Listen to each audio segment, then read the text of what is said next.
Muy bien, vamos a continuar siempre con el desarrollo de las lecciones. El día de ahora estudiaremos la lección 1.9 de la unidad 1 de primer año de bachillerato. Esa lección la vamos a encontrar en la página 16 del libro de texto. Tiene el título Definición de intervalo. Bueno, yo decidí hacer este primer video solo con la teoría, ya que esta lección me parece pues que es muy importante que los estudiantes la tengan bien clara. Entonces yo he decidido hacer pues este primer video explicando un poquito lo que es teoría acerca de la definición de intervalo. En un segundo video haremos pues algún par de problemas. Entonces comenzamos con la definición. ¿Qué es un intervalo? Un intervalo es una porción de la recta numérica representada por una semirrecta o un segmento de recta. Entonces, un intervalo va a ser eso, una porción de una recta numérica, es decir, de 5 a 10, de 0 a menos 7, es decir, nada más una porción. Eso sería un intervalo. Los intervalos se utilizan en la vida cotidiana, ¿verdad? Ustedes pueden observar, por ejemplo, que dicen, tenés 30 minutos para comer, por ejemplo. Es decir, tenés un intervalo de tiempo para hacer esa actividad. O un partido de fútbol, ¿verdad? Que está dividido en dos tiempos y cada tiempo pues tiene un intervalo que va de 45 minutos. Entonces, los intervalos se utilizan en la vida cotidiana. Ahora bien, acá, ¿cómo vamos a identificar los intervalos? Primero hay que entender que tenemos distintos tipos de intervalos.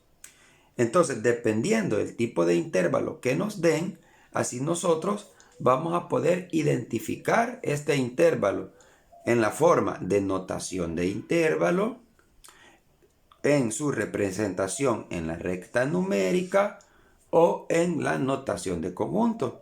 Es decir, dependiendo cómo nos presenten ese intervalo, así nosotros le vamos a poder identificar.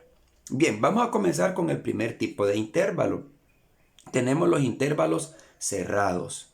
Un intervalo cerrado es aquel intervalo donde sus extremos A y el extremo B, que son los extremos del intervalo, incluyen o se incluyen dentro del intervalo, de tal forma que este intervalo se llama cerrado. Si ustedes se fijan acá, tenemos su representación en una notación de intervalo.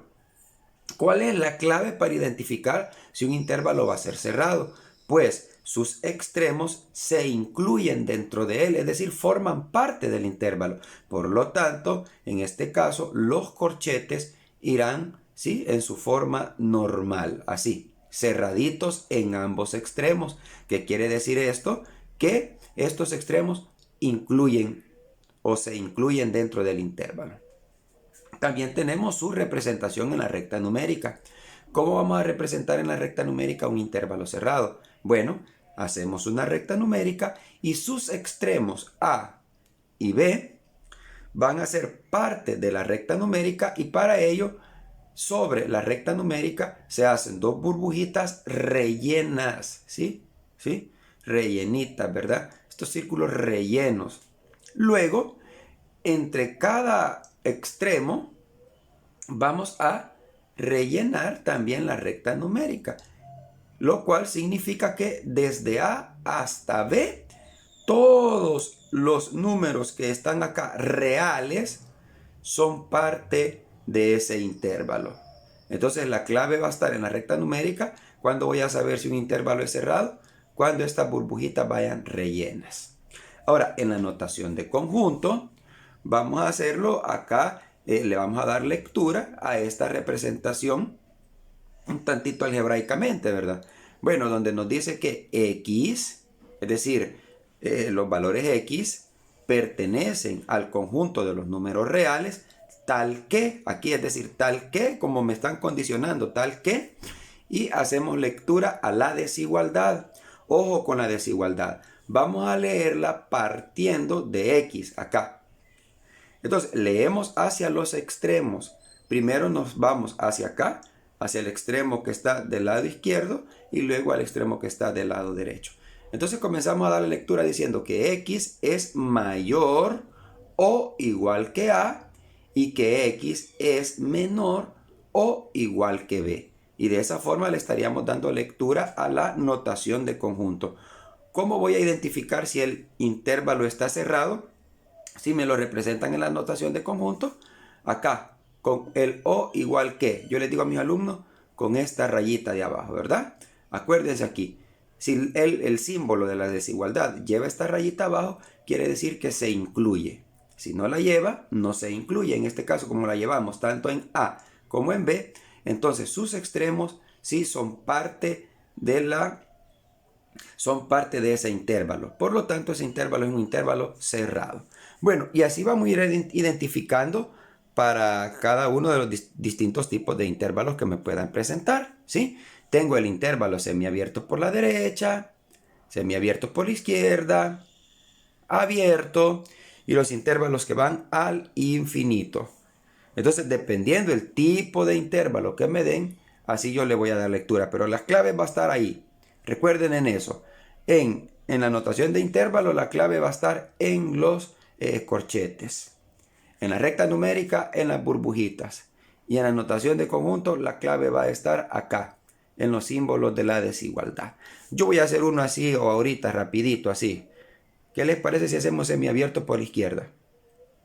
Semiabierto por la izquierda quiere decir que en la izquierda, en la notación de intervalo, va a ir abierto, ¿sí? En la izquierda va a ir abierto, ¿ves? Va a ir al revés el corchete, pero en la derecha siempre va a ir cerrado.